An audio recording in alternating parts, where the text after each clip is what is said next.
है कि भगवान नंदी पर उल्टे बैठे थे।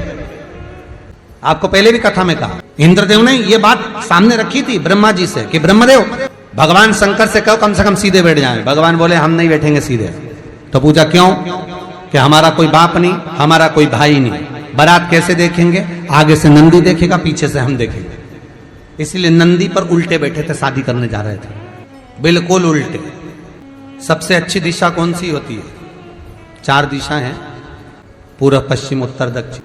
सबसे अच्छी दिशा कौन सी है? पूरब और पश्चिम को लोग मानते हैं। पूजन करने बैठते हैं तो कहां बैठते हैं? पूरब और पश्चिम में, ठीक है। पर शंकर उल्टे हैं, शिव उल्टे बैठे। इसलिए शिव आराधना कहां होती है? शंकर जी का जो जलाधारी है वो कहां है? उत्तर की ओर, उत्तर की ओर जलाधारी।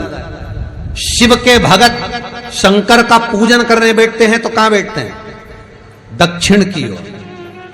दक्षिण में भगत बैठता है, उत्तर की ओर जलाधारी रहती है।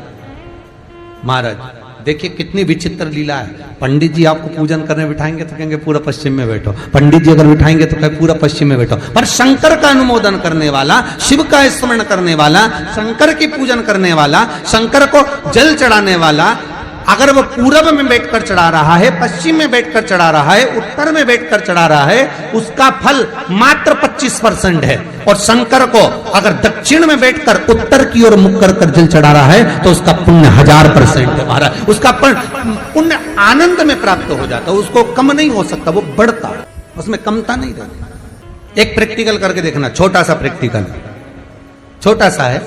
मान लो किसी व्यक्ति को बहुत तेज बुखार आ रहा है, ठीक है, बहुत तेज बुखार है। कोई बच्चा है, कोई बड़ा है, और उसको बहुत तेज बुखार आ रहा है, बहुत।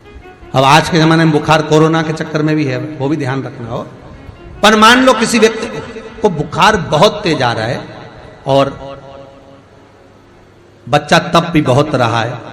1 लोटा पानी महाराज लेकर जाइए, उल्टे हाथ में उस कलश को रखिएगा, सीधे हाथ से उस कलश के ऊपर हाथ रखकर लेकर ऐसे कैसे ही मंदिर में चले जाओ शंकर जी के। दक्षिण की ओर खड़े हो, उत्तर की ओर मुख करो, एक पात्र भी लेकर जाओ, उस पात्र को जहां से पानी गिरता है वहां रख दीजिए और उस पानी को शंकर जी को चढ़ा दीजिए। उस पानी को लेकर जाओ, एक बाल्टी में डाल दो, दूसरा पानी उसमें भर लो, जिस व्यक्ति को बुखार आ रहा है उसको स्नान करा दो। 15 से 20 मिनट के बाद में, 20 मिनट भी जान दो, अगर आपको लगता है कि शरीर ठंडा हो गया, और आधे घंटे बाद उसको फिर आप टेम्परेचर नापेंगे, बुखार धीरे धीरे समाप्ति की ओर आ जाएगा। बुखार टिकेगा नहीं उसके शरीर।